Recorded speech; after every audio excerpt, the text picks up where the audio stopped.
ცოტა ხანში ბათუმის იუსტიციის სახლში შეერთებული შტატების სახელმწიფო მდივანი საქართველოს პრეზიდენტთან ერთად მივა. ჰილარი კლინტონს და მიხეილ სააკაშვილს იქ უკვე ელოდებიან. ისინი ერთად დაათვალიერებენ საქართველოში განხორციელებულ ინოვაციურ პროექტს. ბათუმის იუსტიციის სახლთან იმყოფება თეონა ცხომელიძეც.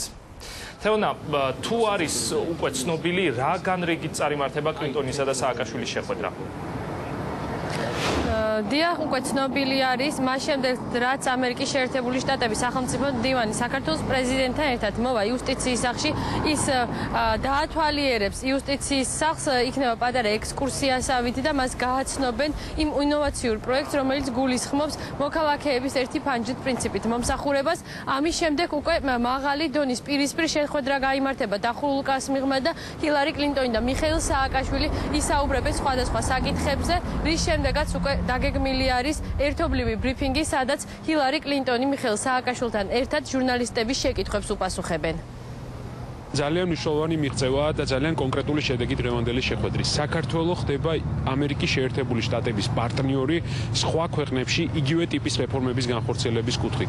აქ საუბარია როგორც იუსტიციის სახლის რეფორმაზე, საუბარია კორუფციის წინააღმდეგ ბრძოლაზე, ორგანიზებული დანაშაულის წინააღმდეგ ბრძოლაზე, პოლიციის რეფორმაზე.